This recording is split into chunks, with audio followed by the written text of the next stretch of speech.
dikenal ada Jembatan Sewu. Nah, di situ ada aktivitas dan kegiatan yang cukup membahayakan dan mencolok bagi para pemudik ya. Orang asal Indramayu ya yang mudik dari Aceh ke Indramayu menggunakan bus ALS atau antar lintas Sumatera. Dan sayangnya sebelum mencapai Indramayu, sebelum mencapai tujuannya, Arianto ini ditinggalkan atau ditelantarkan begitu di bahu jalan tol di KM 110.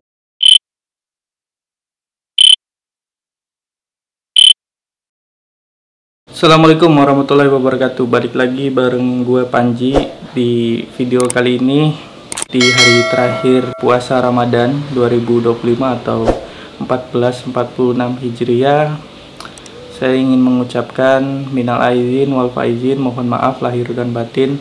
Selamat Hari Raya Idul Fitri 1446 Hijriah. Semoga apa yang kita harapkan dan kita inginkan bisa tercapai di tahun ini, dan semoga teman-teman bisa merasakan kebahagiaan pulang kampung bersama dengan keluarga. Oke, ini ada pembahasan yang perlu kita cermati dengan seksama, dan saya juga ingin mengajak nantinya teman-teman untuk ngobrol di kolom komentar. Jadi yang pertama itu ada soal penyapu koin di Jembatan Sewu, Sukra, Indramayu, perbatasan antara Indramayu Subang. Kemudian ada pemudik dari Aceh ke Indramayu yang diturunkan di tol Cipali.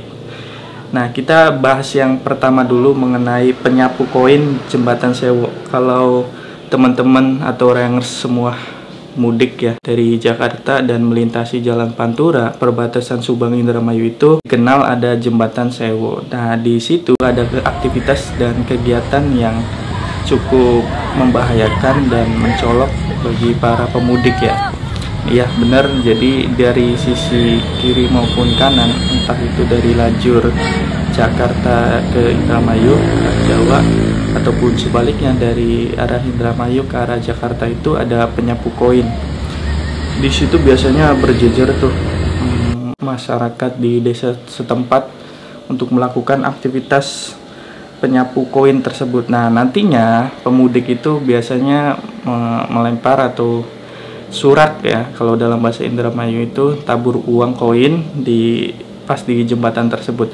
Nah, hal tersebut itu tidak terlepas dari kaitannya sejarah sebelumnya, dimana pada saat tahun 1974 yang saya baca ini, itu ada kejadian Saedah Saini dan kecelakaan bus. Nah, mungkin dari situ berkembanglah bahwa tabur koin di situ itu bisa membawa keberkahan. Nah, itu terus berlanjut sampai pada akhirnya ada keresahan bahwa ketika intensitas pemudik itu semakin padat dari Jakarta ke Indramayu ataupun sebaliknya, itu akan membahayakan bagi penyapu koin maupun para pemudik itu sendiri. Makanya polsek-polsek di situ ya, antara polsek di Indramayu yaitu tepatnya Sukra dengan Polsek Subang itu mengamankan para penyapu koin tersebut. Nah, ini sebetulnya yang saya lihat ada dua hal ya yang perlu dicermati. Yang pertama, ini sudah menjadi budaya.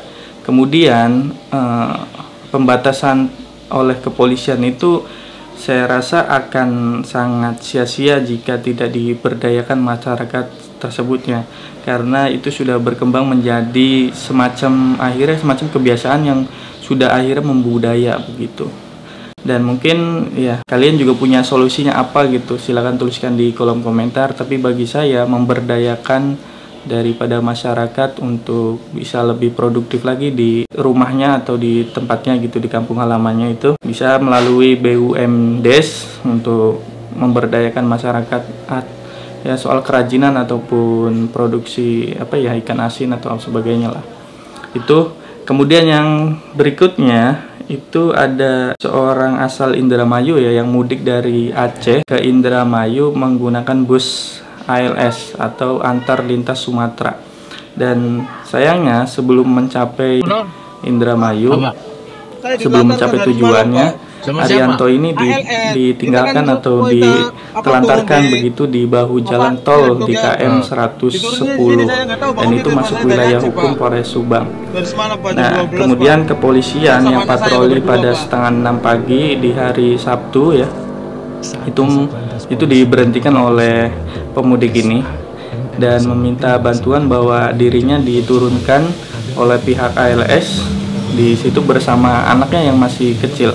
Dan disebutkan juga bahwa ya dia itu nggak bisa melanjutkan perjalanan mudik dengan berjalan kaki karena anaknya itu udah memiliki apa ya semacam gangguan kesehatan lah, ya gangguan kesehatan.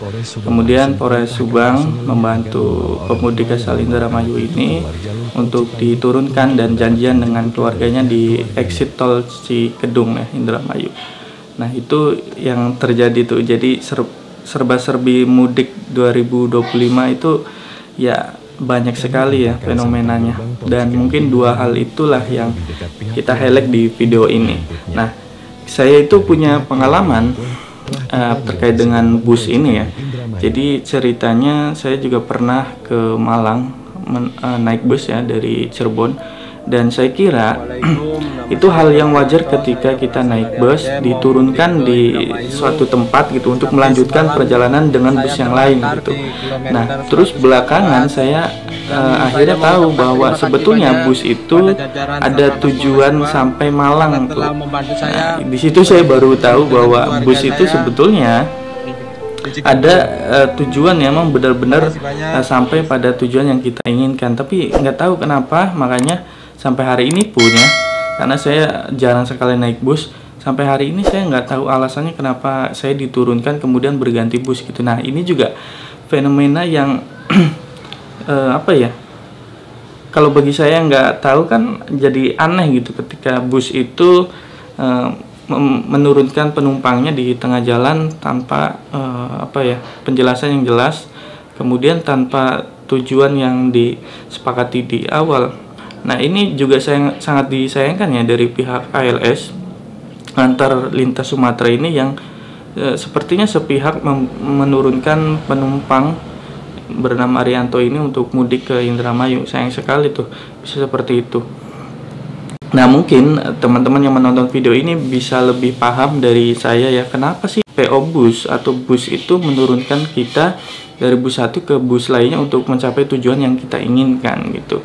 Kan seharusnya ketika kita menaiki bus tadi tujuan Cirebon Malang ya, kita dalam satu bus itu rangkaiannya sampai ke Malang baru kita turun, jadi tidak pindah bus gitu loh.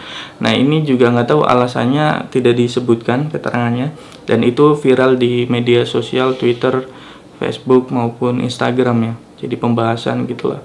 Nah mungkin dari sisi pemerintah harus hadir ya, katakan dari pihak Dinas Perhubungan kemudian Jasa Marga tuh untuk mengevaluasi, kemudian semacam memberikan peringatan ya kepada penyelenggara bus itu, entah itu PO atau apa ya, untuk tidak sembarang melakukan hal tersebut, karena kita juga penumpang ya sangat dirugikan lah. Apalagi tadi penjelasan dari Pak Arianto itu diturunkan di tol Cipali di kilometer 110 pada pukul 12 malam loh, dan baru ditolong oleh polisi yang melintas itu pada setengah 6 pagi pada hari Sabtunya, berarti itu pada hari Jumat tuh.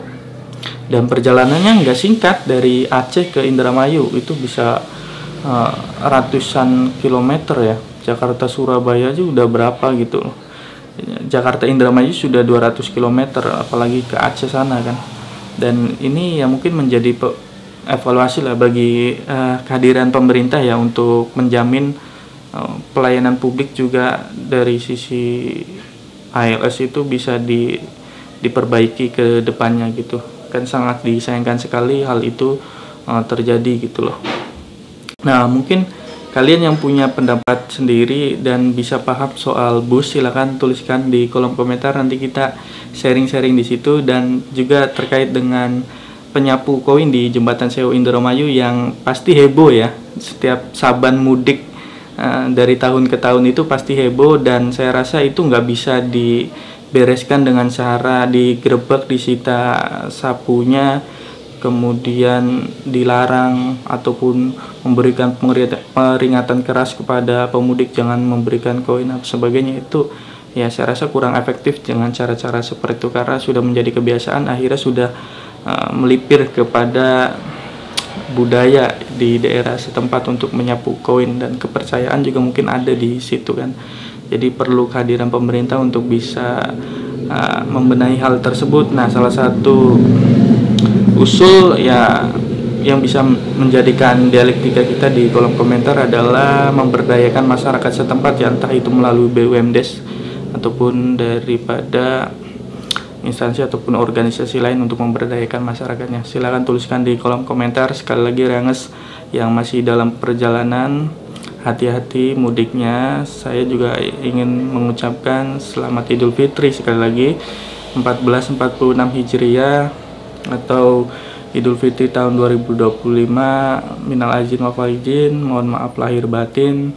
Kita juga boleh open house ya di kolom komentar. Untuk itu sekian videonya. Wassalamualaikum warahmatullahi wabarakatuh.